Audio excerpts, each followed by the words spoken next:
सभा में उपस्थित सभी मित्रगणों को बहुत बहुत धन्यवाद, अभिनंदन।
किसी का प्रश्न है,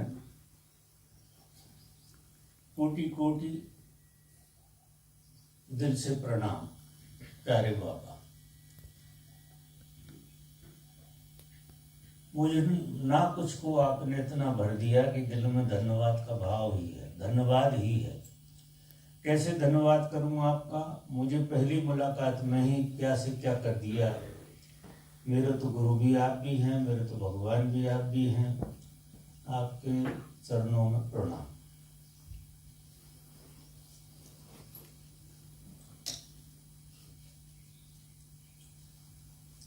इसमें इस प्रश्न में ऐसा कहने के लिए तो कुछ है नहीं, फिर भी जब कभी कोई साधक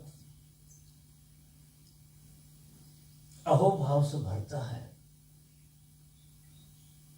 बड़ी बात है जिंदगी में अहोभाव से भरना, सबसे बड़ी बात अहोभाव से भरना। जिंदगी एक शिकायत है। लोग जिंदगी को शिकायत की दृष्टि से देखते हैं और ऐसा लगता है कि लोगों की आदत जिंदगी के साथ शिकायत हो ऐसी हो गई। शिकायत की ही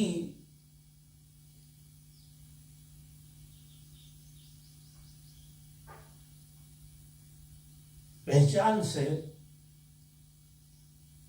जिंदगी को देखने की कोशिश करते हैं।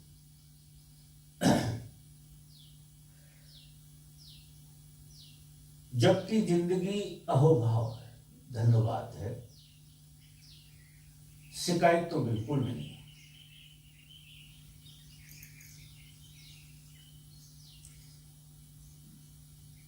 क्यों लोगों को शिकायत होती है जिंदगी से?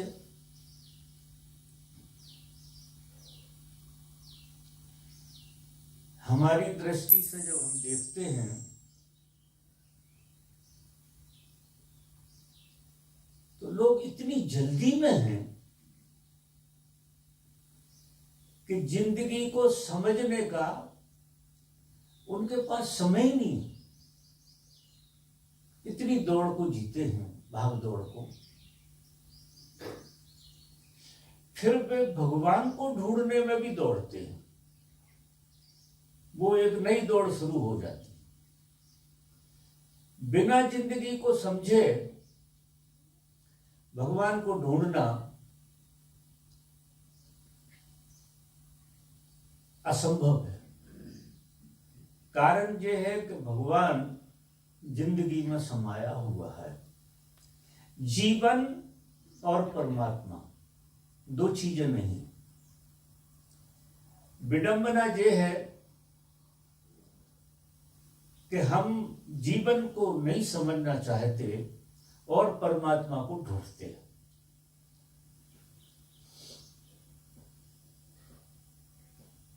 तो ऐसी स्थिति में जीवन शिकायत से भर जाता है, क्योंकि जीवन को हम बिना समझे, बिना देखे सिर्फ जिए चले जा रहे हैं। और जीवन अगर गहरे से देखो तो तुम्हारे बावजूद हो रहा है। जीवन तुम्हारी सुनता नहीं है।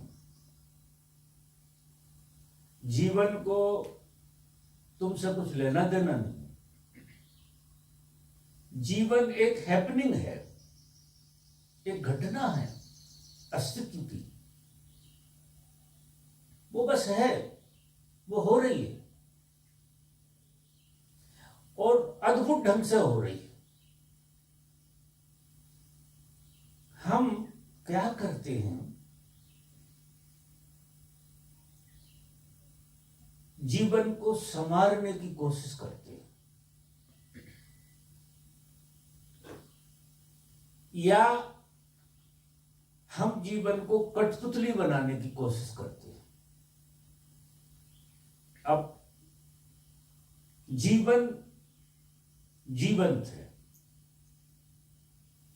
और जीवंतता को आप पकड़ नहीं सकते, उसे अपने हिसाब से नहीं कर सकते, कोई उपाय नहीं। क्योंकि जीवन जो चलता है महाजीवन से चलता है। महाजीवन इस जीवन को चला रहा है और हम जीवन को व्यवस्थित करना चाहते हैं कि ऐसा व्यवस्थित हो जाए तो ठीक हो जाएगा, ऐसा हो जाए तो ठीक हो जाएगा। और जीवन तुम्हारी सुनता नहीं है। वो तो जिस ढंग से महाजीवन उसे चला रहा है उस ढंग से वो चलता ही जा रहा है। अब ये बात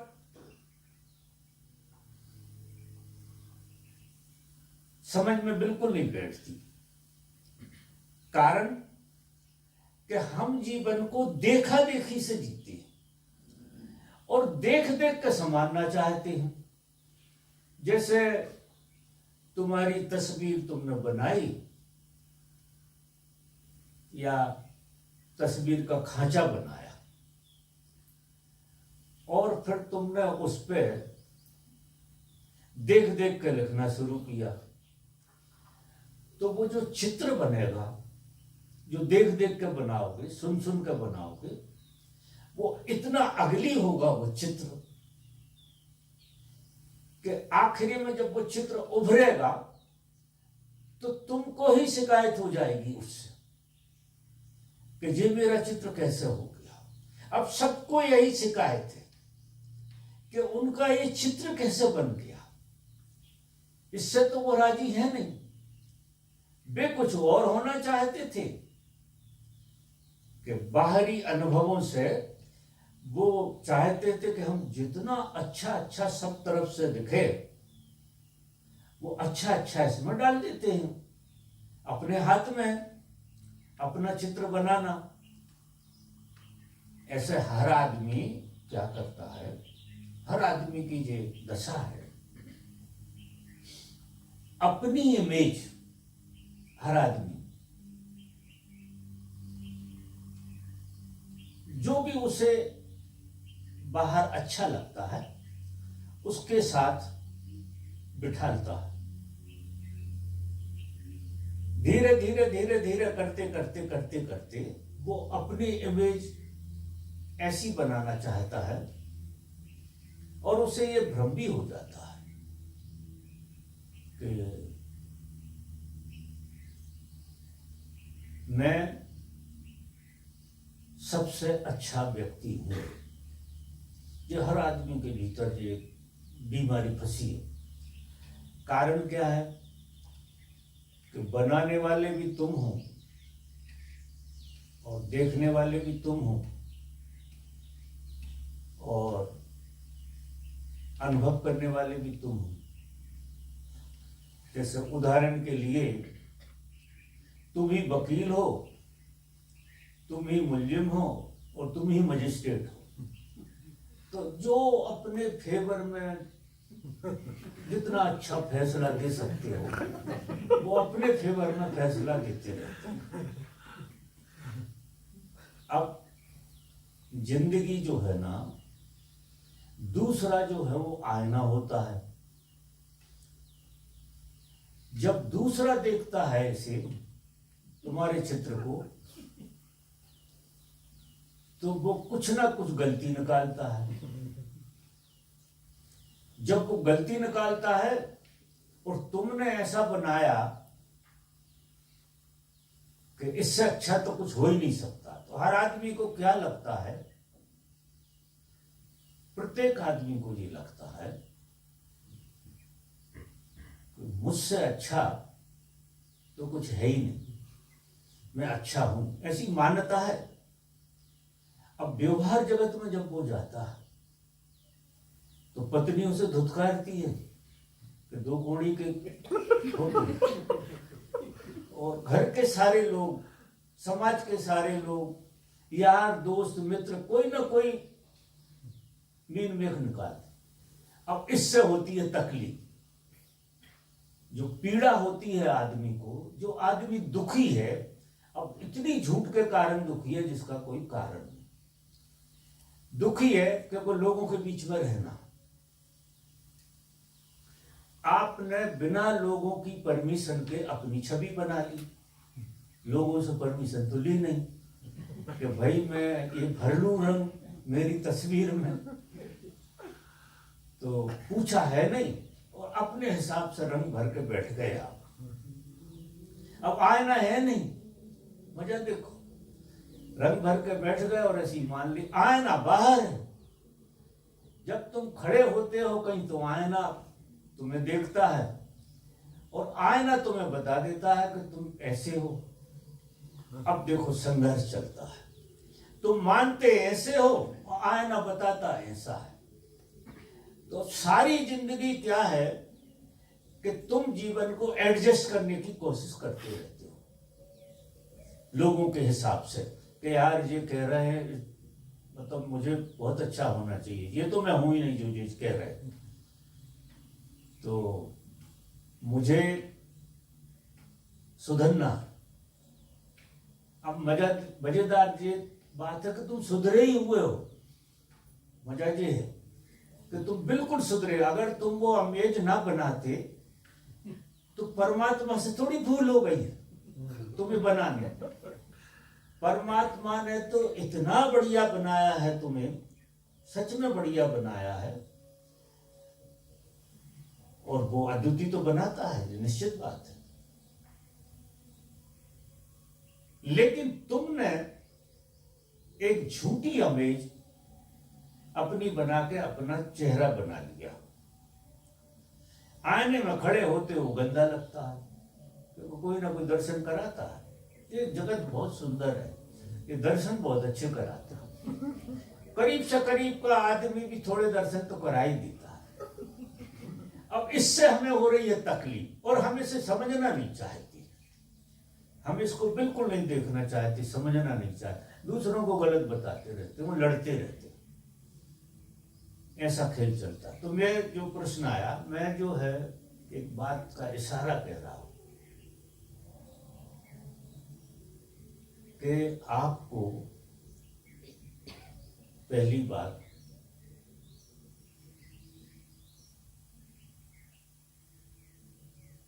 एक किताब बंद कर देना चाहिए जो आप रोज लिखते रहते हो। हम ऐसा नहीं है कोई फुर्सत में बैठे थे जब बना लिया, हम ये इमेज को रोज रोज बनाते हैं। ऐसा दिन नहीं होता जिस दिन हम इसमें कुछ ना डालें, हम अपनी इमेज रोज बनाते हैं। आदमी गजब का है भ्रम जो है ना 70-80 साल तक उसे जला देते हैं, भ्रम में जीता रहता है। 70-80 साल निकल जाते हैं उसे भ्रम में जीते जीते। अब बिल्कुल आखिरी में जब मृत्यु के करीब आने लगता है या बुढ़ापा बिल्कुल जर्जर होने लगता है, वहां उसे रियलाइज होता है कि मैंने जो इमेज बनाई थी वो गलत थी, कहीं ना कहीं सही तो नहीं, ऐसा उसको एहसास होने। अब उसकी उसे पीड़ा पकड़ती, समय बचता नहीं है, ऊर्जा है नहीं, तो फिर उसको रियलाइजेशन होता है और बड़ी पीड़ा होती है। अगर ये रियलाइजेशन समय होते होते हो जाए, समय होते होते थोड़ी उम्र बची हो आपकी जीने लायक और ऐसा हो जाए और आप अपनी इमेज को पूरी की पूरी धो दो, मिटा दो, क्योंकि आपने ही बनाई है और कोई और बनाए तो हमें धोने में सुविधा है, हमारी बनी हुई हम नहीं धो पाते। बड़ा विचित्र खेल। दूसरे कुछ नहीं करते हैं, दूसरा तो आईना दिखाती है। अगर गहरे से देखो, कारण क्या है कि दूसरों से पूछ के तो तुमने बनाया ही नहीं है, तो दूसरों का तो हाथ ही नहीं है उसमें। अगर गहरे से देखो, इमेज तुमने बनाई, तुम्हारी, दूसरे आईना दिखा देते हैं। तो कोई रियलाइज कर ले अच्छे से,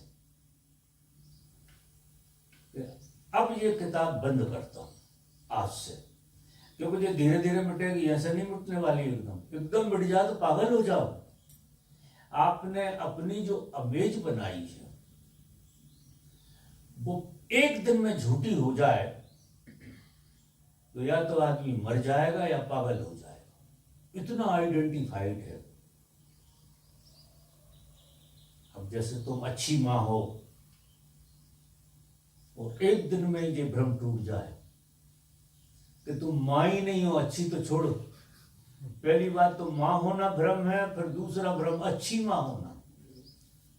तो ये भ्रम आपका अगर एक दिन में झटके से मिट जाए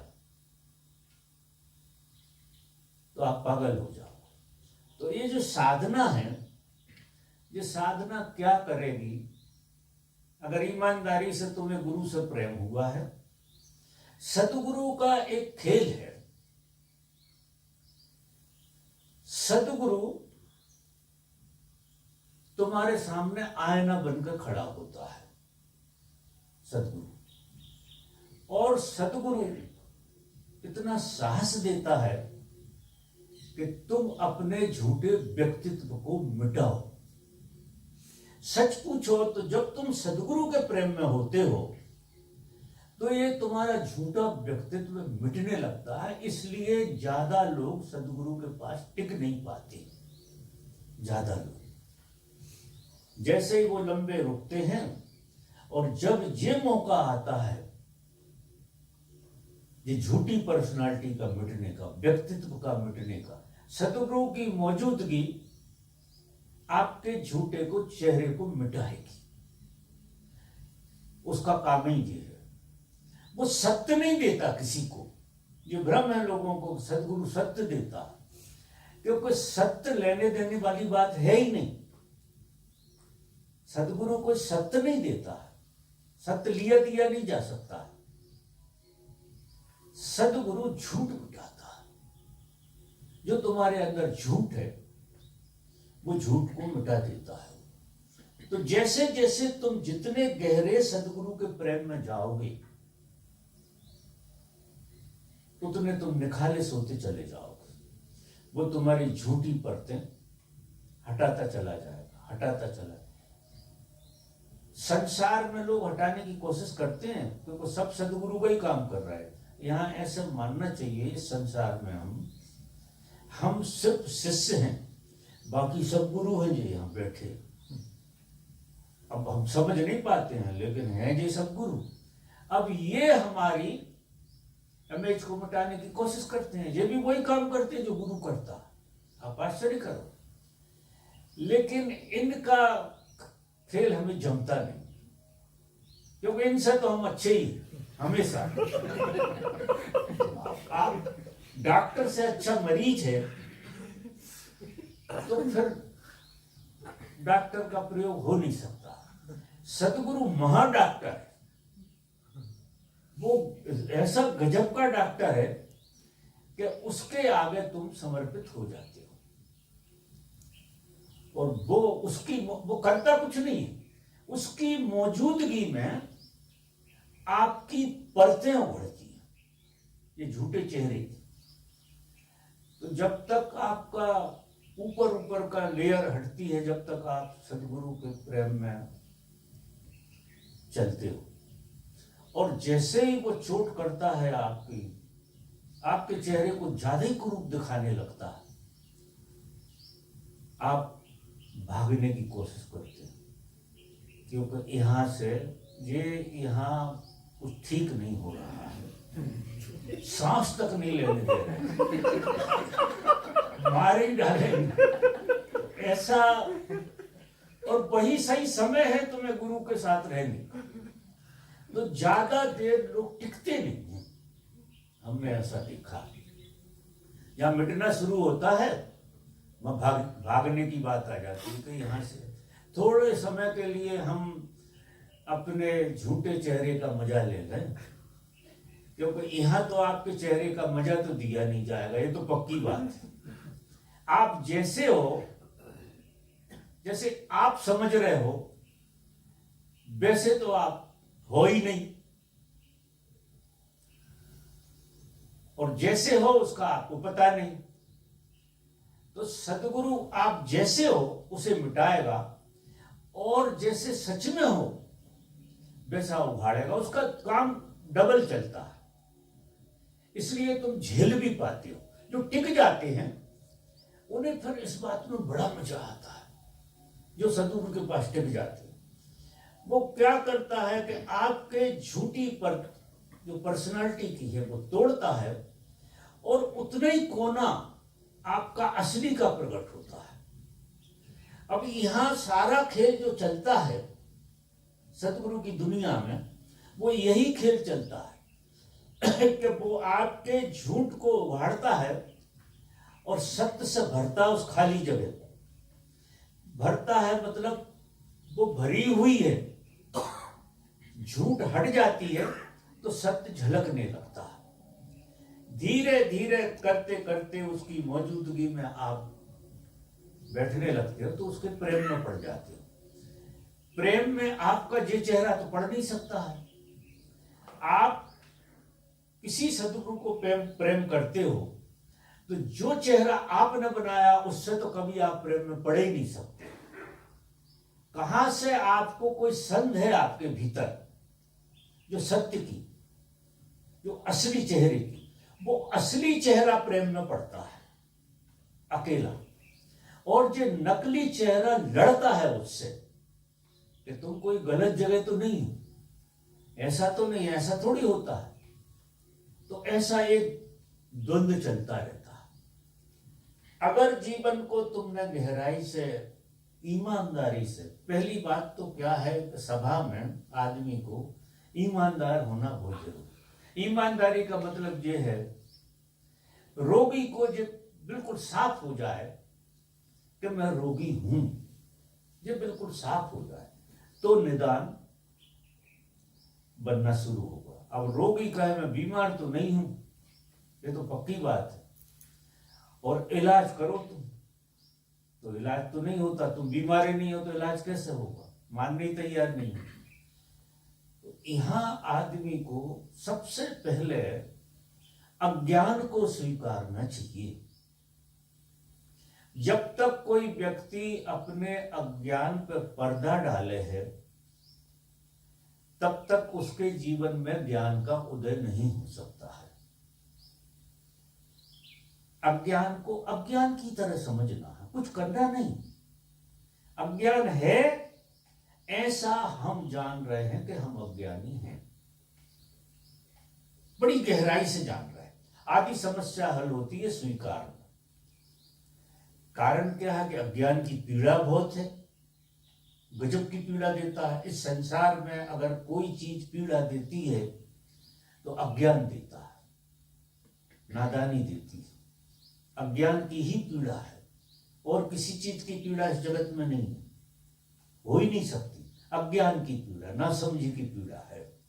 सच में पीड़ा नहीं, लेकिन अज्ञान की पीड़ा है, नासमझी की पीड़ा। तो जैसे जैसे आप सदगुरु के प्रेम में होते हैं, अगर आप अज्ञान को स्वीकारते हैं, तब शुरुआत होगी ये बात। नहीं, आप सदगुरु के पास भी बैठ के ऐसे ही बैरंग चले जाओगे घर, कुछ हाथ नहीं लगने वाला। यहाँ ज्ञानी बन के बैठने में आपका विकास होने वाला है नहीं, कि हम तो ज्ञानी हैं। और अज्ञानी जब ज्ञानी होता है तो बहुत जोर से होता है, ताकत से होता है, क्योंकि कोई कोना तो उसका जानता ही है कि अज्ञानी हूं, तो वो बहुत ही ताकत से ज्ञान पकड़ लेता। तो अगर आप ईमानदार हैं कि मैं अज्ञानी हूं, ऐसा आप मान रहे, तो उसकी पीड़ा। वो एक जैन साधु आया था अभी, वो मुझे एक ही बात कर रहा था, बहुत रोया मेरे पास। वो 10 साल हो गए उसको साधना करते करते, वो इतना रोया, बहुत रोया, कि मुझे इतनी पीड़ा हो रही है, बहुत पीड़ा हो रही है, मेरी छाती जल रही है, पीड़ा हो रही है। पीड़ा किस चीज की हो रही है? कि मैं अंधेरे में हूं, मैं जहां भी हूं वहां अंधेरा है, और प्रकाश की कोई किरण तक मुझे दिखाई नहीं देती है। और 10 साल हो गए मुझे भटकते भटकते। मैं बड़ा खुश हुआ उस आदमी से। लोगों को जरा जरा सी फुलझड़ी बनती है तो वो मुझे बताते हैं कि आज हमें ये फुलझड़ी चमकी, आप समझ लो बहुत कुछ हो गया है आज। ये कहने वाले लोग तो बहुत आते हैं, लेकिन ऐसा आदमी कोई, वो आदमी मेरे को गजब जचा। वो कह रहा मैं बहुत पीड़ित हूं, क्योंकि मैं अंधकार के अलावा कुछ नहीं देख रहा। मैं आंख बंद करता हूं, सिवा अंधकार के मेरे जीवन में कुछ नहीं है। और 10 साल से मैं तपस्या कर रहा हूं, सब तरह की तपस्या की है उसने। जैनियों में ऐसे भी कठिन साधना होती है। मुझे उससे बहुत प्रेम घट गया उस आदमी से। लेकिन मैंने कहा कि ये स्थान तेरे लिए नहीं, तू यहां से तो भाग जा, यहां नहीं रहना है तुझे। और कोई दूसरी जगह पहुंचा दिया उसे, और कुछ सूत्र बता दिए, और ये भी बता दिया कि तू आदमी ईमानदारी से बोल रहा है, ये अच्छी बात है, ये ईमानदारी मत खोना कहीं। ये 10 साल की तपस्या का दम मत लगा लेना, इसमें ईमानदारी रहना। वो चला गया बेचारा। तो साधक को ईमानदार होना बहुत जरूरी है। और ईमानदारी का यही है कि आंख बंद करके देखो, आप आंख बंद करके देखो जीवन में कितने सपने हैं, कितना अंधकार है। और अगर आपके जीवन में अंधकार है तो प्रकाश की आप संभावना लिए हो। अगर अंधकार ही को प्रकाश मान के बैठे हो तो जीवन में प्रकाश की संभावना बिल्कुल नहीं, प्रतिबंध नहीं। क्योंकि अंधकार को ही प्रकाश मान लिया तो राजी हो गए। अधिकतर लोग संसार में अंधकार से राजी हो गए, पता नहीं कैसे राजी हो गए, क्योंकि अंधकार की तरफ दृष्टि नहीं घुमाते, जीवन को देखते ही नहीं है, वो इधर उधर बाहर दिखते रहते। तो अगर आपने जीवन को ठीक से देख लिया तो जीवन अंधकार के अलावा कुछ नहीं। अब जब जीवन अंधकार ही है तो जीवन में रस कहां से आएगा? आप बताओ। जीवन में इतना रस लोगों को दिखाई दे रहा है जिसका कोई हिसाब नहीं। धन कमाने में पता नहीं कहां कहां सौंदर्य देख लेते हैं, पता नहीं कहां कहां उलझ जाते हैं। जरा सा किसी ने हंस दिया तो फंस गए। मतलब पता नहीं क्या देख रहे हैं, और साधु बन गए। एक और टोपा पहन लिया, साधु भी बन गए हैं, और आंख जो है पता नहीं कहां कहां घूम रही। तो ईमानदार नहीं। अगर ईमानदारी जीवन में आ जाए, क्यों साधना में देर लगती? आदमी बेईमान है इसलिए देर लगती है, नहीं साधना में देर नहीं लगती।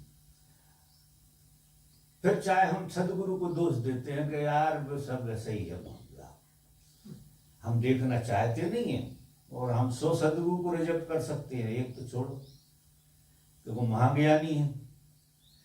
अंधकार से ही जो आदमी राजी हो गया वो तो सबको नकार देगा कि वो अंधकार को प्रकाश मान के जी रहा है।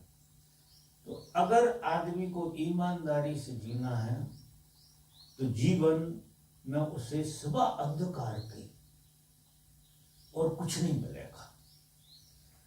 और इसी अंधकार का डर है। मौत क्या है?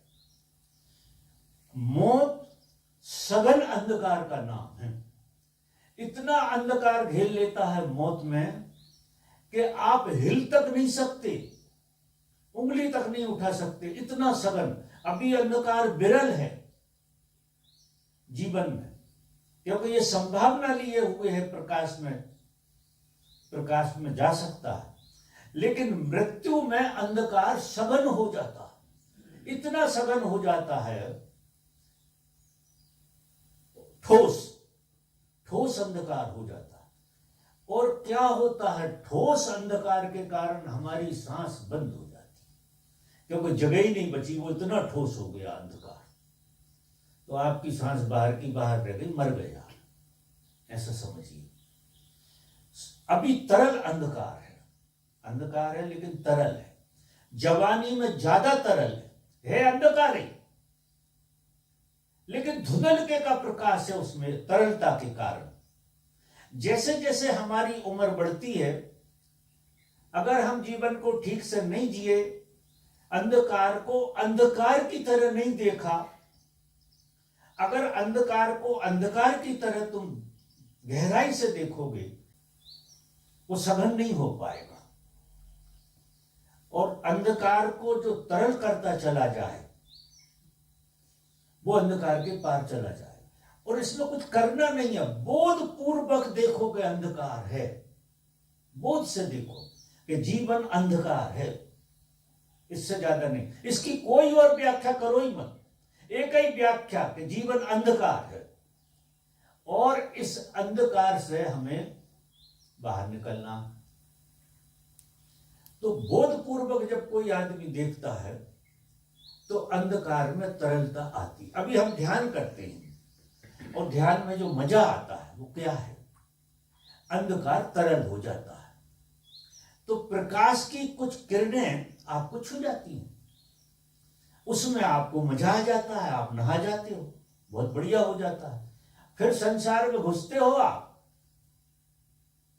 कोई हंसी ठटोली में घुस जाते हो, वो अंधकार फिर सघन हो जाता है।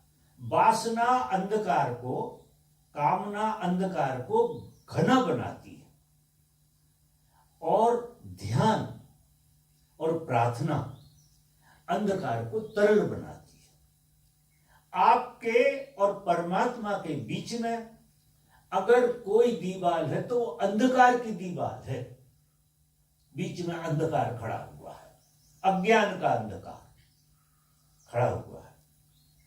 ध्यान से, प्रार्थना से, सत्संग से वो तरल होता है। जब कभी आप भक्ति भाव में होते हैं तो क्या हो जाता है? अंधकार तरल हो जाता है, और प्रकाश की कुछ किरणें आपको छू जाती हैं, आपको मजा आ जाता है। अब जान रहे हैं, समझ रहे हैं कि ध्यान करते हैं तो ऐसा होता है जो जान भी रहे, लेकिन वासना इतनी प्रबल है, कामना इतनी प्रबल है कि आदमी को क्या लगता है कि वासना में भी डूबे रहो और ध्यान में भी डूबे रहो। ऐसे लोगों की दुर्दशा होती है कि वासना, अब तुम क्या कर रहे हो? रोज घर बना रहे, रोज घर मिटा रहे, रोज घर बनाते हो, साफ सूफ करते हो, और रोज तुम तरकता में चले जाते हो, रोज सघनता में चले जाते हो। अब इससे आदमी थकेगा ही, निश्चित थकेगा। और फिर कह देगा यार धर्म जो है ये धोखा है, इससे ज्यादा नहीं हो। और धीरे धीरे करके अंधकार सघन जब होने लगेगा, वासना कामना ज्यादा हावी हो जाएंगी, तो तुम छोड़ कर भग जाओगे कि हम जैसे जी रहे ठीक है। कई लोग भग जाते हैं, कई लोग संन्यास भी छोड़ देते हैं। तो मेरा निवेदन ये है कि हम सब जहां बैठे, कोई भी आदमी बुरा नहीं है, आदमी बुरा नहीं है, आदमी तो हमेशा ही अच्छा है। लेकिन प्रकृति दत्त, ये अंधकार प्रकृति दत्त है, क्योंकि वासना सारी हमें प्रकृति ने दी है। हम कहां से ले आए वासना?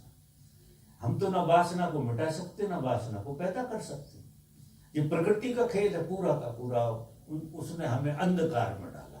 तो कबीर या कोई महापुरुष कहते हैं कि परमात्मा ने तो बांध दिया हमको वासनाओं से, और गुरु इनसे निकालता है। परमात्मा निकालता नहीं है, निकालने का काम गुरु का है, वो परमात्मा का रोल है। परमात्मा से सीधा कोई काम नहीं होता है, वो है, वो आपके चारों तरफ है, उसके बगैर कुछ हो नहीं सकता। लेकिन वो डायरेक्ट कुछ करता नहीं, क्योंकि वो तटस्थ है और प्रेमपूर्ण है। मजा देखो, परमात्मा की एक अलग व्याख्या है कि परमात्मा तटस्थ है, वो तुम्हें छेड़ता नहीं, लेकिन प्रेमपूर्ण बहुत है, अद्भुत प्रेम है तुमसे उसे। तो उसने एक मीडिएटर गुरु बना लेता है। उसका काम यह है कि तुम विज्ञान समझाओ लोगों को। सीधा परमात्मा नहीं समझाता, माध्यम से समझाता है। सब वेदों में शास्त्रों में कोई माध्यम ही बने, परमात्मा सीधा तो बोला नहीं कहीं, माध्यम से ही बोला है। अगर उसकी बात आपको समझ में आ गई, चोट कर गई, तो फिर आपको ये बात साफ हो जाएगी कि जीवन अंधकार है और प्रकाश की संभावना। वो कहते हैं तमसो मां ज्योतिर्गमय, अंधकार से प्रकाश की ओर। अब ये गुरु का काम, गुरु तुम्हें अंधकार से प्रकाश की दिशा बताता है। अकेले अंधकार की बात नहीं करता। अकेले अंधकार की बात करे तो तुम मर जाओगे, कि जब जीवन अंधकार है तो मर जाना चाहिए, फिर कुछ मिलता नहीं। लेकिन वो कहते हैं तमसो मां ज्योतिर्गमय, अस्तो मां सद्गमय, मृत्यु मां अमृतगमय, मृत्यु से अमृत की हो। अब ये हमारा जो जन्म हुआ है, ये अंधकार में तो हम गिरे, कूप में गिरे, जन्म हुआ अंधकार के कूप में गिरे। लेकिन सदगुरु कहता है कि अंधकार है नहीं, अंधकार से प्रकाश की यात्रा के लिए आपका जन्म हुआ। तो एक चिंगारी पैदा हो जाती है, मजा पैदा हो जाता है। फिर आप इस सांप देख लेते हैं, जिनके पास समझ है वो सांप देख लेते हैं कि अंधकार सघन कब कब होता है, उनके प्रति वो अवेयर हो जाती है। और प्रकाश तरल कैसे होता है, उसके प्रति भी अवेयर हो जाती है।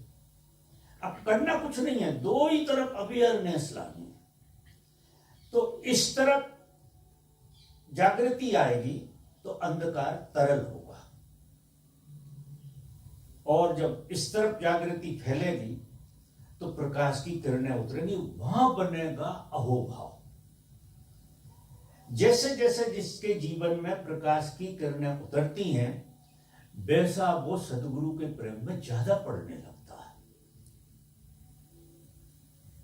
और जितना ज्यादा सदगुरु के प्रेम में पड़ता, उतनी किरणें उतरती। दोनों बातें एक साथ होती हैं, क्योंकि वहां कोई सदगुरु के पास आपको डायरेक्ट कुछ नहीं मिलने वाला है, लेकिन उसके प्रेम में पड़ने से का मतलब जो होता है तुम्हारा अंधकार तरल हो गया और प्रकाश की किरणें तुम्हें दिखाई देने लगी। जीवन पूरा का पूरा धन्यता से भरेगा। जितनी किरणें आएंगी उतना धन्यवाद का भाव, अहोभाव का भाव, जिनके जीवन में जीवन अहोभाव बन जाए, धन्यवाद बन जाए, वो ही जीवन सार्थक है। अब मृत्यु तक अगर जीवन शिकायत से ही भरा है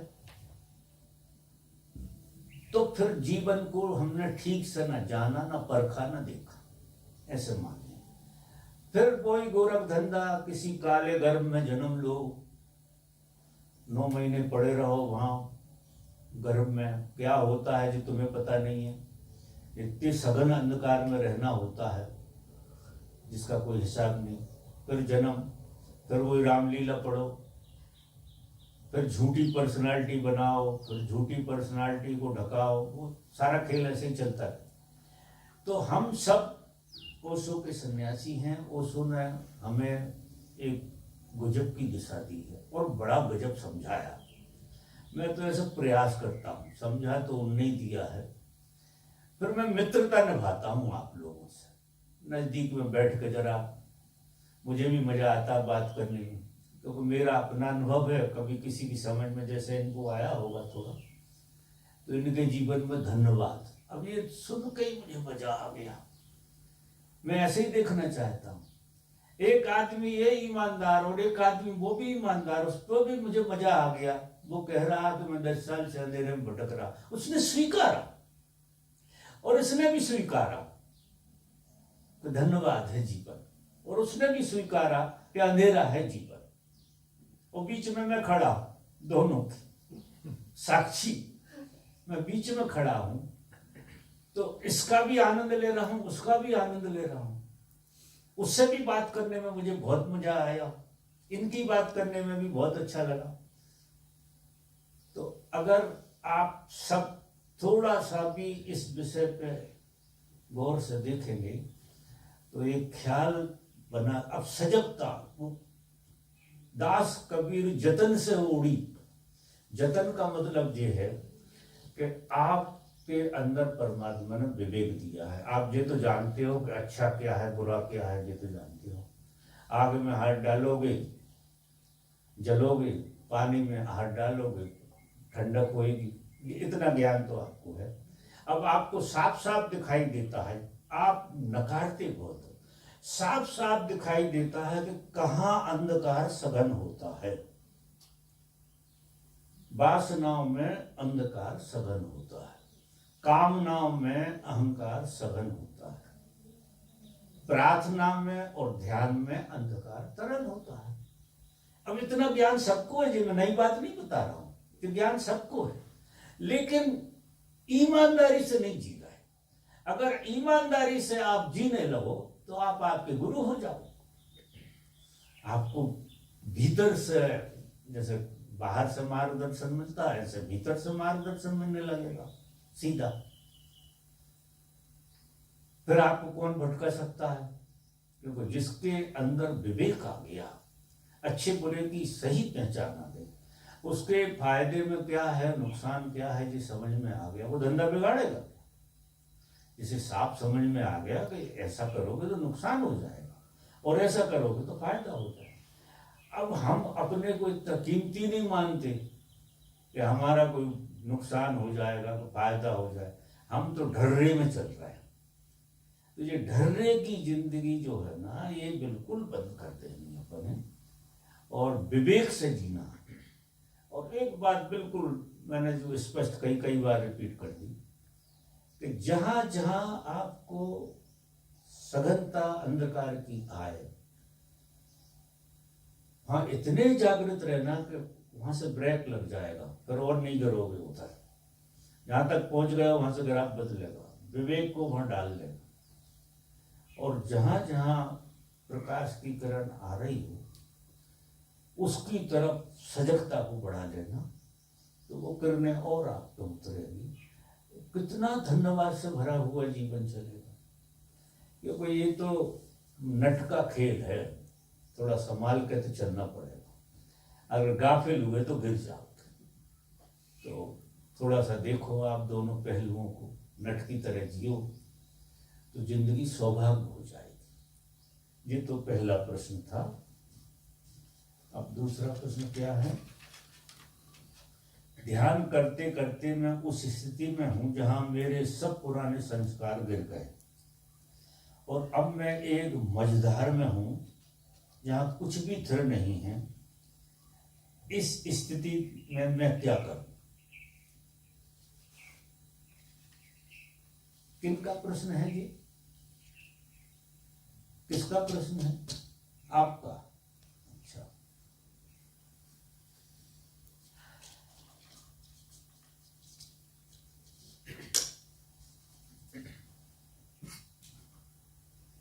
देखो,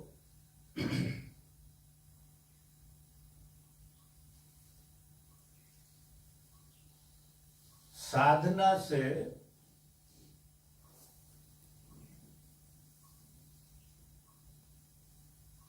हम बहुत कुछ सफाई कर सकते हैं, हो जाती है।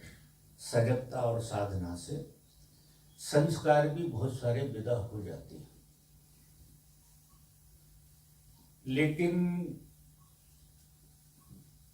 स्पष्टता नहीं आती। जो स्पष्टता आना चाहिए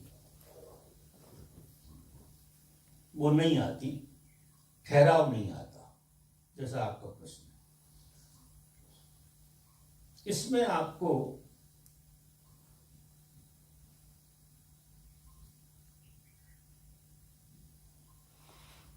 प्रार्थना नहीं जन्म पा रही। अभी आप थोड़े से प्रयास से थके नहीं। प्रयास से जो हो सकता है वो यहां तक होता है, जो प्रयास से होता है। प्रयास संस्कारों को काट देता है, लेकिन संस्कार के काटना ही आखिरी बात नहीं। आखिरी बात तो परमात्मा का अवतरण। कई लोग शून्य में भी चले जाते हैं, संस्कार कट जाते हैं, लेकिन एक शून्यता भी उनके अंदर रहती है, लेकिन रूखी शून्यता होती है। उसमें रूखापन होता है, उसमें प्रसाद नहीं होता, तो बेचैनी होती है। तो कुछ संस्कार जैसा भी नहीं आ रहा, अतीत भी नहीं पकड़ रहा, लेकिन फिर भी रूखापन बना हुआ है, ऐसा हो जाता है। ये ध्यान के ज्ञान के मार्ग में ऐसा होता है। यहां व्यक्ति को प्रार्थना पूर्ण होना चाहिए, अस्तित्व के प्रति, पूरे अस्तित्व के प्रति आप प्रार्थना से भरने का ख्याल शुरू करो। जैसे जैसे आपके अंदर प्रार्थना जन्मेगी तो एक पहलू समझ गया और दूसरा पहलू नहीं संभला है, तो डामाडोल आपकी स्थिति बन रही। प्रार्थना जब आप में जन्म जाएगी सही रूप से, तो क्या हो जाएगा? आप में भराव आ जाएगा, आप भरे हुए हो जाएंगे। और फिर जो एक हल्की सी आपको असमंजस बना हुआ है, अस्थिरता बनी हुई है, ये खत्म हो जाएगी और आप बहुत जीवंत हो जाएंगे। अभी आपके संस्कार चले गए, सब कुछ हो गया, लेकिन अभी डेडनेस पकड़े हुए है, अभी जीवन प्रसाद नहीं बना है। तो आपको, अगर आप गौर करना कि आपके संस्कार गल गए, ये साफ है, ऐसा देख लेना पहले। इसमें भी ईमानदारी चाहिए कि कोई चीज आपको, अब संस्कार में जो सब चीजें आती हैं, काम, क्रोध, लोभ, मोह, ईर्षा। और ईर्षा जो है ना, बहुत खतरनाक चीज होती है, सबसे ज्यादा खतरनाक चीज है। काम, क्रोध, लोभ, मोह इतने ज्यादा खतरनाक नहीं है जितनी ईर्षा। कबीर कहते हैं कि मान बढ़ाई ईर्षा बड़ी मुश्किल से जाए। आदमी के जीवन में दिखाई देती हैं वे स्थूल चार चीजें हैं, काम, क्रोध, लोभ, मोह। ये चार चीजें बहुत स्थूल हैं, जो पकड़ में आती हैं। लेकिन मान बढ़ाई और ईर्षा ये बहुत खतरनाक है। ये जिस्म में भरी हुई है, खून मांस मज्जा में जोर से घुसी हुई। इनके तो कारण है काम का, क्रोध का, लोभ का, मोह का, क्योंकि ये चीजें दूसरे से रिलेटेड है। लेकिन ईर्ष्या कारण होती है, कोई हो ना हो तो भी ईर्ष्या होती है। और मान बढ़ाई, तो मान बढ़ाई आदमी को पतन में ले जाती है और ईर्ष्या भी पतन में ले जाती है। इन दो चीजों से प्रार्थना हमें निकालती है। जब हम प्रार्थना से भर जाते हैं तो छुपी हुई बीमारी जो है ना, वो ईर्ष्या है और मान बढ़ाई। मान बढ़ाई कहीं से मिली तो बहुत ऐसा लगता है कि स्वर्ग हो गया। और ईर्ष्या तो आप पहले नंबर पे खड़े होंगे, ऐसा लगेगा आपको कि आप पहले नंबर, साधक भी हैं तो पहले नंबर पे हैं, तो दूसरा जरा भी दिखेगा आप तो इंद्र का सिंहासन डोले, वो ईर्ष्या के कारण होता है। तो वो ईर्ष्या जो है और मान बढ़ाई, पुजाई, पूजा का मजा आता है वो, और मान बढ़ाई, ये चीजें आती हैं आगे। इसके बाद उधर साधक को प्रार्थना पूर्ण होना है। तो जैसे जैसे आप प्रार्थना, अब प्रार्थना ही बचेगी, ये सब डूब जाएगा। क्योंकि ये चीज जो है ना, ये तो खत्म हो जाएगी, लेकिन जीने के लिए क्या है, ये तो खत्म हो गए। क्योंकि आदमी या तो संस्कारों से जीता है या धन्यवाद से जीता है, या तो उसे संस्कार जिलाते हैं जैसे लोग जी रहे हैं। संस्कार इतनी बुरी चीजें नहीं है कि काम, क्रोध, लोभ, मोह भी इनको दुश्मन मत मानना, जी इतने बुरे नहीं। क्योंकि संसार में टिकाने का, संसार में जीवन टिका है, उसके स्तंभ है जी काम, क्रोध, लोभ, मोह। ये चारों खंभों पे खड़ा है जीवन। अगर आपको सत्य का पता नहीं है, धर्म की यात्रा में आपकी गति नहीं है, तो ये आपको पकड़ के रखते हैं कि हमसे जब तुम थक जाओगे, जब छोड़ेंगे हम तुम। ये भी जोर से पकड़ के रखते हैं कि हमसे तुम ऐसे थक जाओगे कि हाथ जोड़ोगे कि हमें छोड़ दो। और जब ऐसी स्थिति आएगी कि काम से कहोगे कि मुझे मुक्त कर, क्रोध से कहोगे मुक्त कर, भैया बहुत सालों से जी रहे, बहुत जन्मों से जी रहे तेरे, इतने थक जाओगे तो ये छोड़ देंगे तुम। क्योंकि कोई चीज हमें मुक्त करती है प्रार्थना से।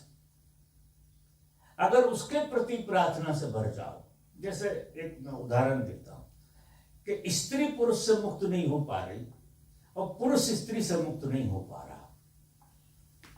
अगर उसके अंदर प्रार्थना जन्म जाए कि हे प्रभु मुझे पुरुष से मुक्त कर दे, अभी तो कहते हैं कि ऐसा ढूंढ कर दे सामने जो संसार में सबसे अच्छा हो, वो मुझे ही मिले। अभी तुझे भागना है, अभी थके नहीं। तो जब तक थके नहीं हो, जब तक ये चीजें तुम्हें पकड़ के रखेंगी, जिलाएंगी। और तो समय नहीं है वहां, अनंत काल की यात्रा है जी, समय तो वहां होता नहीं है। कौन कब थकता है? जितना विवेक जगता है, जितना सत्संग मिलता है, उतना इन चीजों से थकता है। थकता है तो इनसे बाहर आने की प्रार्थना जन्मती है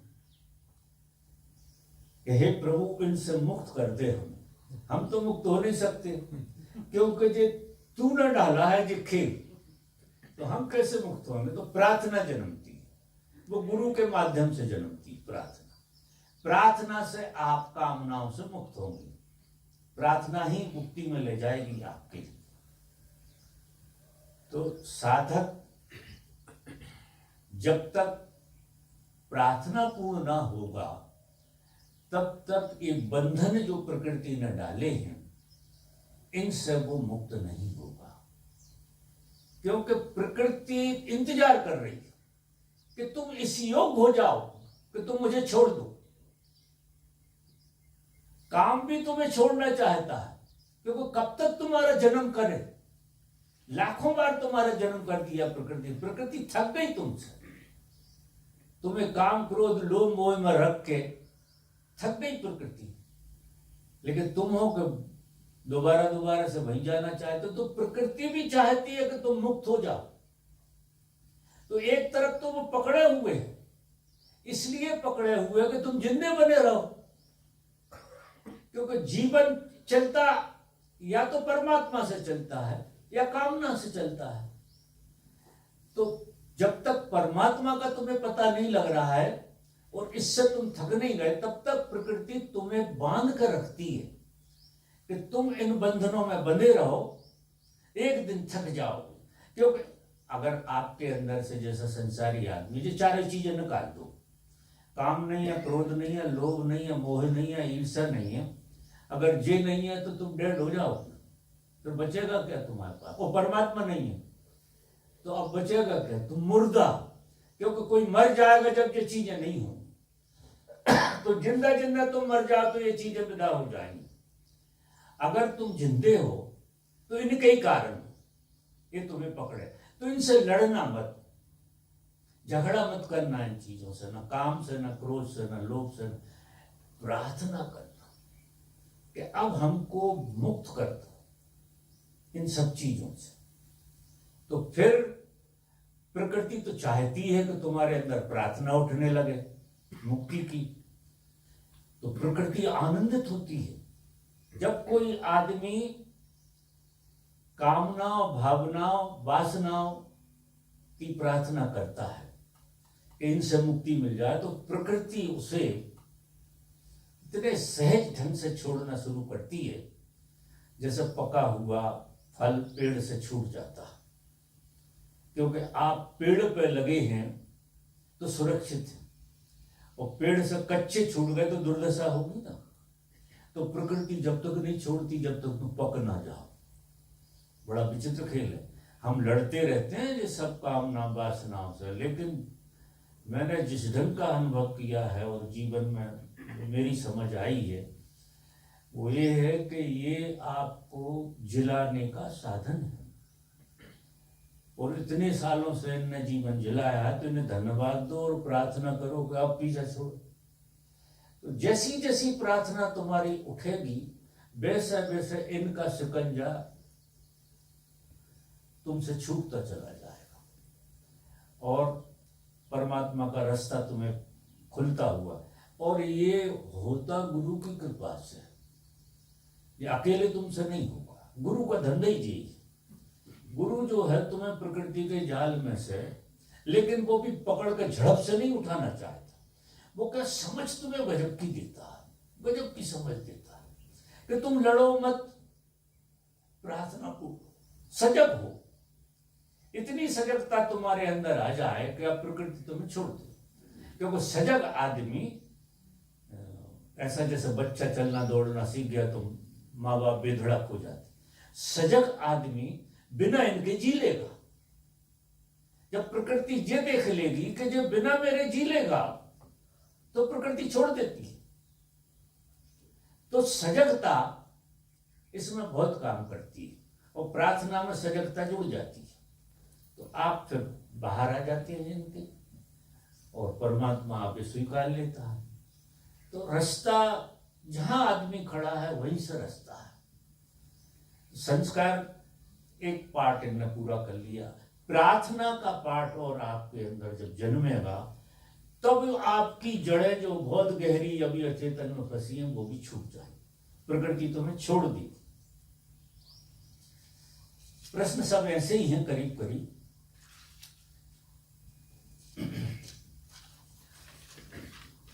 मैं आपके गर्भ में प्रवेश करना चाहता और मौत में भी प्रवेश करना चाहता। मेरे गर्भ में मौत एक ही बात है, मैं मौत ही हूं। मार्गदर्शन करें क्या? पानी पी लूं? अच्छा लेता हूं, प्रकृति का ऋण चुकाऊं।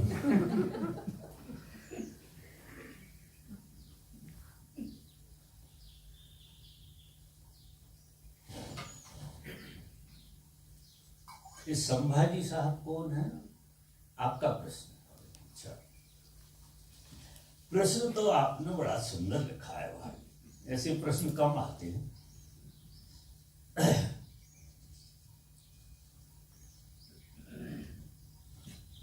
असली में क्या है,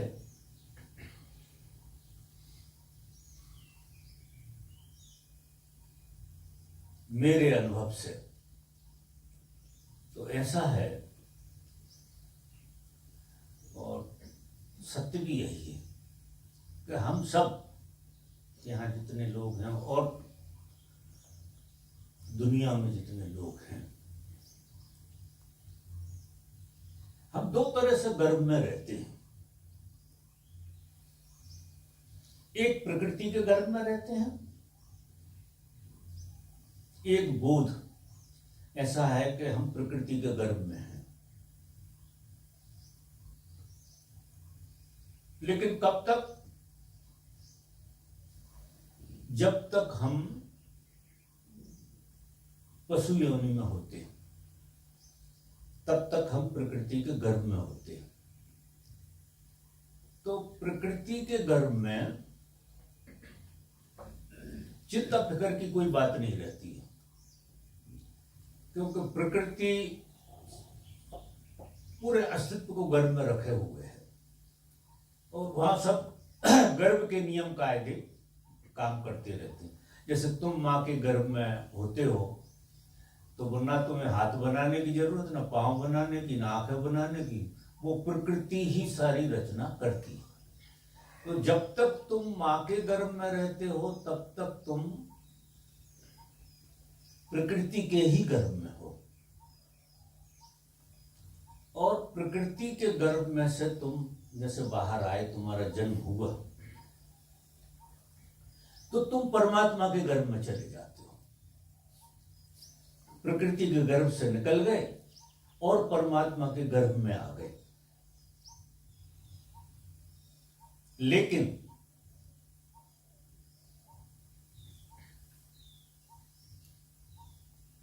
इसका बोध नहीं होता,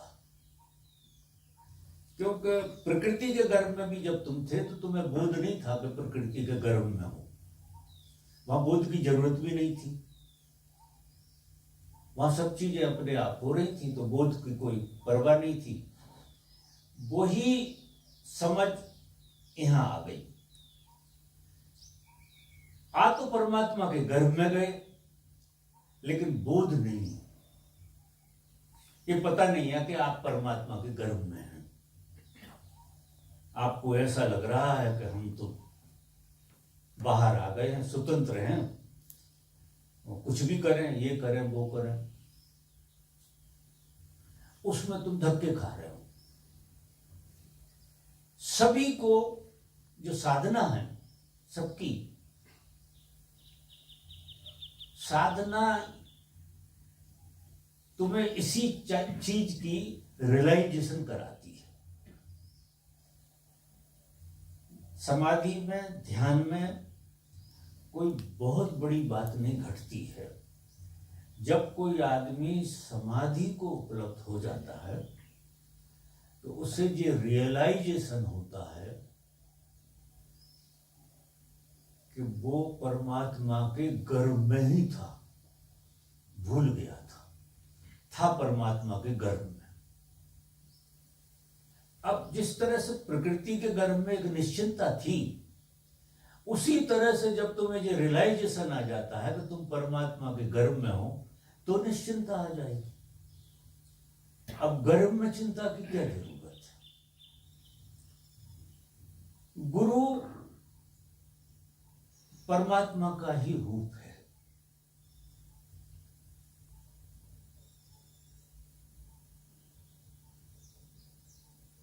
वो बोधपूर्वक परमात्मा के गर्भ में है, बोधपूर्वक। बस भेद इतना ही है, तुम भी परमात्मा के गर्भ में हो, लेकिन तुम्हें बोध नहीं है, तुम्हें ज्ञान नहीं है। और गुरु का मतलब यह है कि वो परमात्मा के गर्भ में ऐसा वो बोधपूर्ण है। तो अब वो तुम्हें देख तो रहा है कि तुम गर्भ में हो, वो ऐसा ही देखता है कि तुम परमात्मा के गर्भ में ही बैठे हो।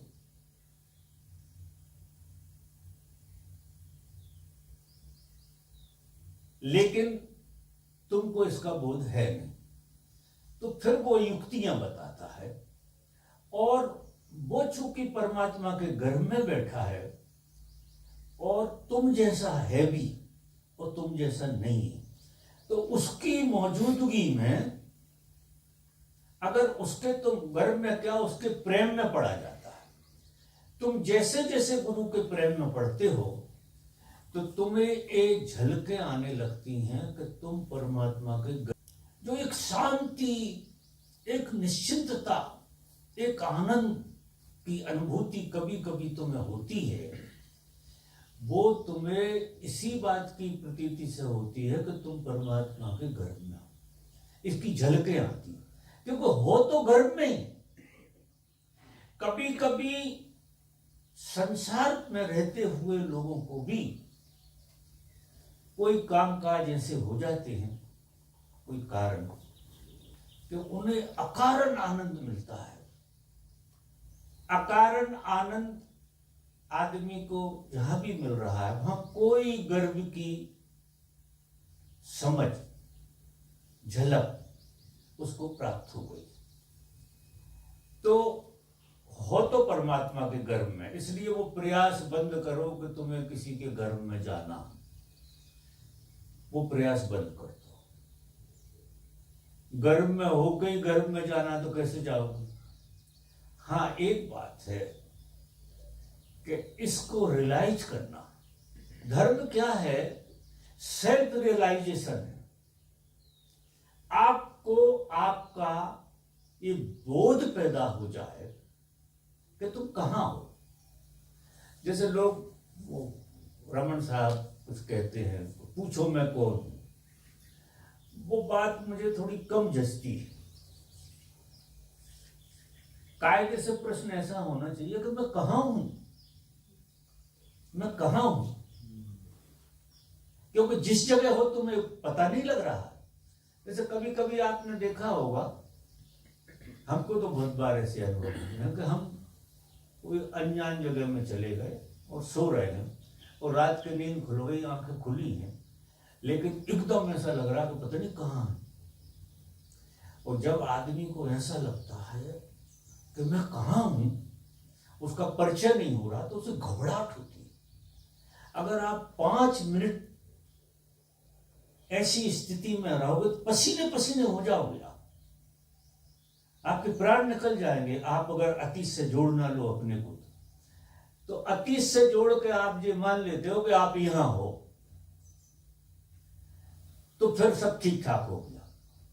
फिर क्या है कि स्मृति ने आपको घेर लिया, वर्तमान में आप नहीं रह पाए। स्मृति से आपके ताने बाने बुने हो गए और आपने मान लिया कि आप यहां हैं।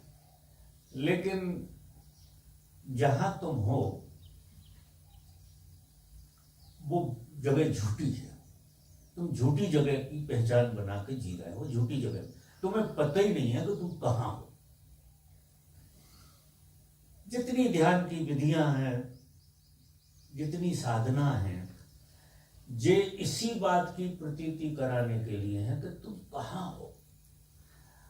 और बताने तो मैं बता रहा हूं तुम परमात्मा के गर्भ में हो, लेकिन अब इससे काम होगा नहीं। मेरे बताने से इशारा तो होगा, तो मेरी बात फालतू तो जाने वाली है नहीं। आज नहीं, किसी दिन तुम्हें जो पता लग जाएगा कि तुम कहां हो। मैं आज देख रहा हूं, चूंकि मैं आज देख रहा हूं इसलिए तुम्हारी संभावना ज्यादा है। अगर कोई देखने वाला ना मिले आपको तो यात्रा बहुत लंबी है। अगर कोई देखने वाला मिल जाए जो देख रहा है कि तुम कहां हो, कब तक बचोगे? क्योंकि वो तो सतत देख रहा है कि तुम वहां हो। तुम कितने ही अपने आप को भटका लो, बहका लो, कुछ भी कर लो, लेकिन एक दिन रियलाइज हो ही जाएगा कि तुम कहां। लेकिन उसके लिए फिर थोड़ा प्रयास तुम्हें भी करना। अब प्रयास करने में क्या है कि इसमें बाधा कौन सी चीज डाल रही है? अतीत में जीने की आदत कम करो।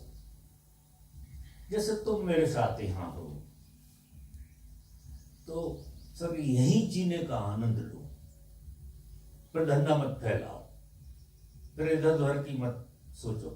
जितनी देर मैं तुम्हें बिठा ले हूं, मैं घर में बिठा ले हूं मैं तुम्हें, तो जितनी देर कम से कम मेरे साथ बैठे हो, तो फिर अपने साथ बैठे हो ऐसा अनुभव करो, अपने को अनुभव करो।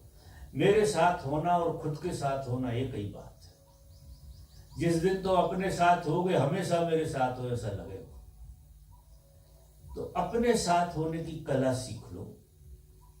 जितनी गहराई से अपने साथ बैठोगे, उतने तुम्हें गर्व की झलकें आना शुरू हो जाए।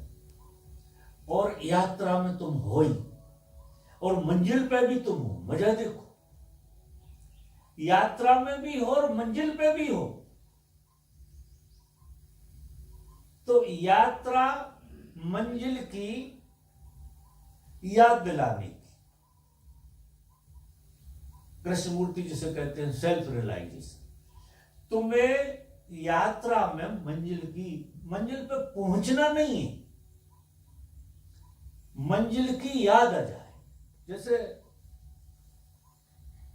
तुम किसी का नाम भूल जाते हो, नाम भूल जाते हो तो तुम्हें बड़ी बेचैनी होती है, याद नहीं आ रहा, जबान पे ही रखा है। वो कितनी बार उसकी शक्ल भी दिखाई दे जाती है स्मृति में, लेकिन फिर भी नाम नहीं आ रहा। फिर तुम रिलैक्स होकर बैठ जाते हो, तो छोड़ो यार, रिलैक्स हो जाते हो। और जैसे ही रिलैक्स हो जाते हो उसका नाम याद आ जाता। बस ऐसी बात है जी कि तुम्हें जितने ज्यादा तुम रिलैक्स हो जाओगे जिस दिन 100%। और हमें रिलैक्स नहीं करता हमारा अतीत, भविष्य तो हमारा है नहीं। किसी आदमी का कोई भविष्य नहीं है, भविष्य होता नहीं। भविष्य जो है अतीत को सुधारने का, अतीत में जो हम जिए उसमें कहां कहां भूलें हो गई, उन भूलों को सुधारने का प्लान भविष्य होता है। भविष्य जैसी कोई चीज किसी की है नहीं। कभी कोई आदमी भविष्य को उपलब्ध नहीं हो सकता, क्योंकि भविष्य जैसी चीज कोई है नहीं। अतीत का अस्तित्व है क्योंकि उसे तुमने जिया है, और भविष्य का क्या अस्तित्व है, उसे तुमने जिया तो है ही नहीं। और जिसे जिया नहीं है उसका अस्तित्व कैसे होगा आपके लिए? तो अतीत का अस्तित्व है। साधक को अतीत से छूटना, जितना ज्यादा चित्त अतीत से छूटता चला जाएगा, उतने तुम वर्तमान में आओगे।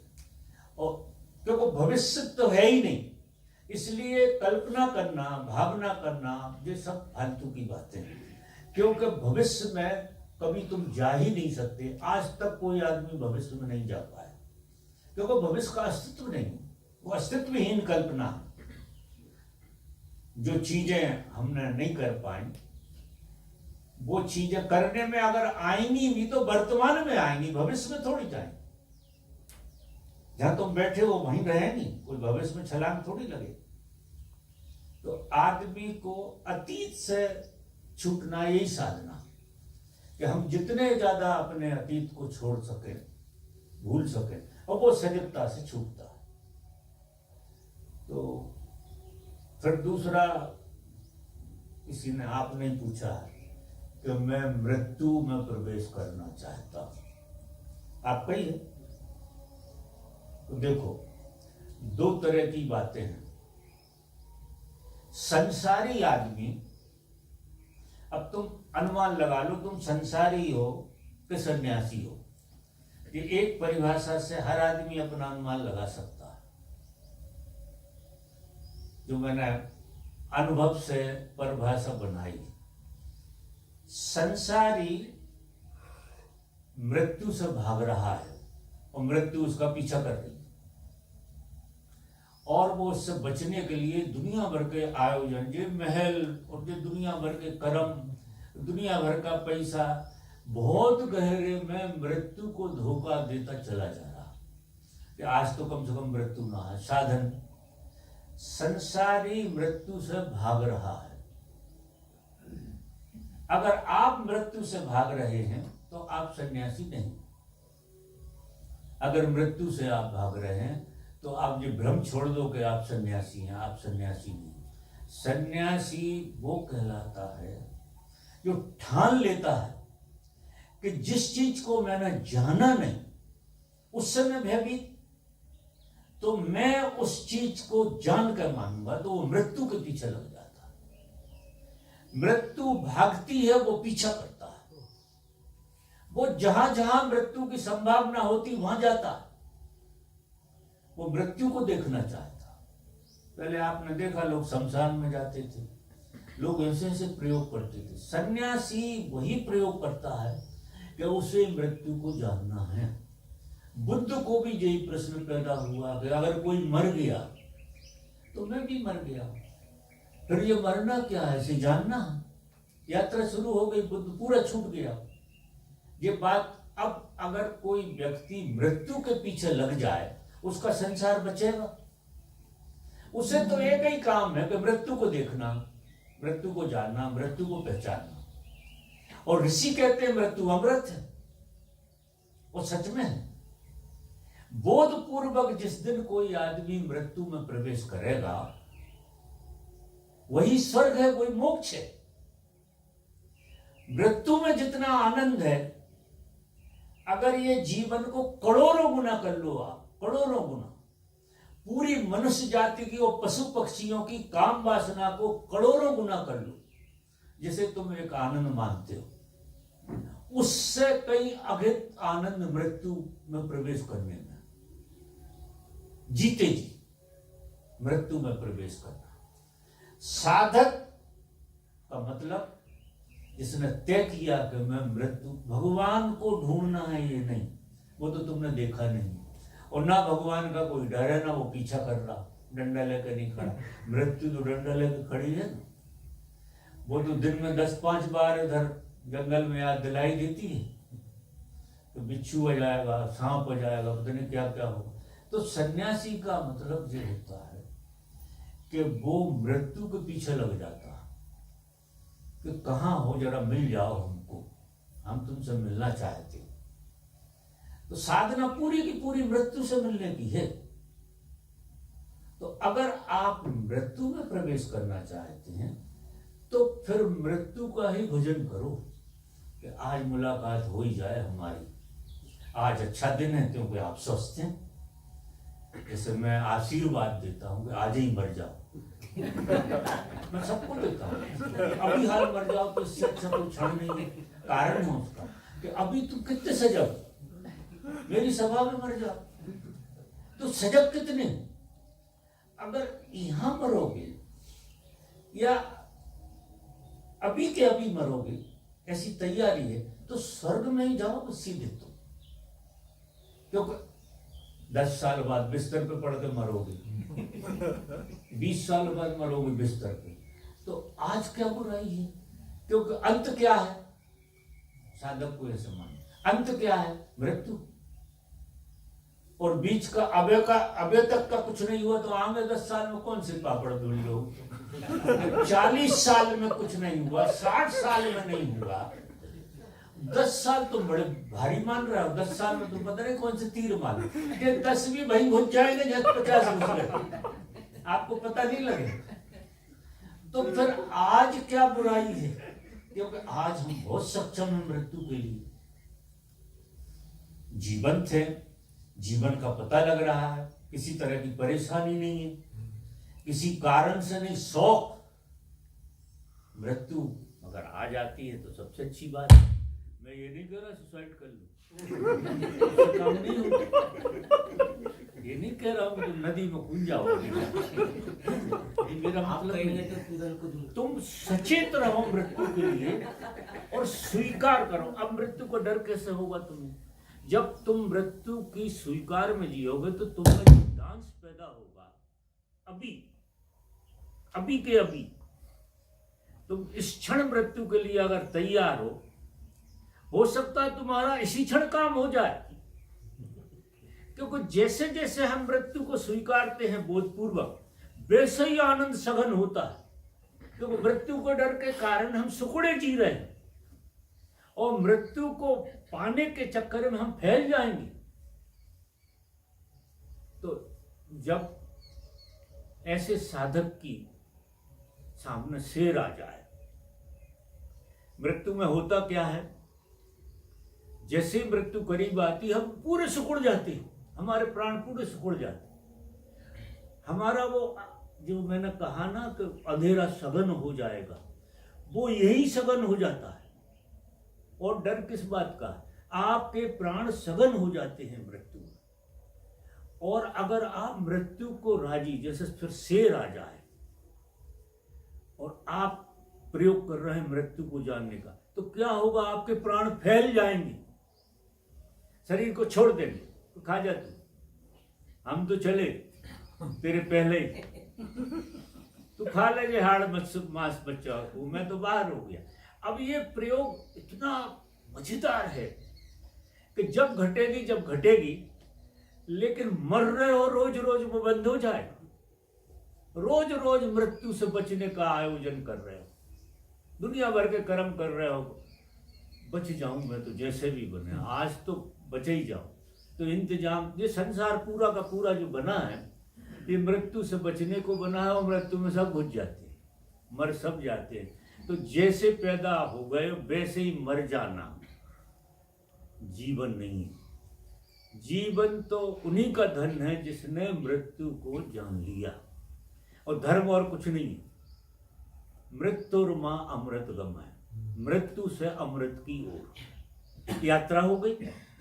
अभी यात्रा हो गई, तो यात्रा चाहिए, जो तीन तल हैं यात्रा के, तमसो माँ ज्योतिर्गमय, अस्तो माँ सदगमय, मृत्योर्मा अमृतगमय। ये तीन सूत्र आपके काम के हैं। सजगता हो, स्वीकार हो, परमात्मा पर भरोसा हो, गुरु पर भरोसा हो, तो मृत्यु की तरफ जो यात्रा है, आज के आज पांव में थिरकन पैदा हो जाएगी, क्योंकि मृत्यु की वजह से जी भी रहे हो आप आश्चर्य करोगे, आप मृत्यु के कारण जी रहे।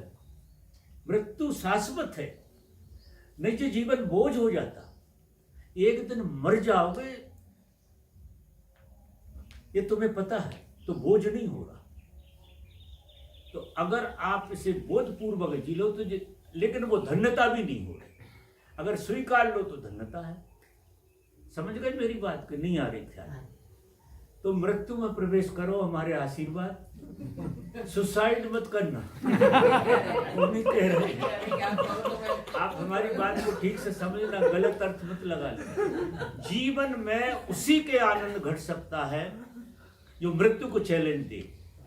आप करंट देखो कितना होता है, सांप सामने आ जाए तो क्या करंट से भर देता है, कितनी साधना करते रहो उतना करंट नहीं आता जो देख के सांप पे आ जाएगा। शेर देखोगे करंट से, अब बोधपूर्ण और हो तो अभी वहां तो क्या सिकुड़ जाते हो, बोधपूर्ण हो तो फैलोगे तो डांस आ जाएगा। तो आप देखो जिंदगी कितनी, इसलिए तो ऋषि मुनि जंगलों में आश्रम बनाते, अपन ने भी थोड़ा सा प्रयोग किया। के बाद दर्शन इधर उधर हो जाए। ठीक है, बहुत बहुत धन्यवाद मेरी बात सुनने के लिए। अगर आपको मेरी बात सच में समझ में आ गई होगी, जैसा मैं आशीर्वाद देता हूँ, तो निश्चित जीवन धन्य होगा।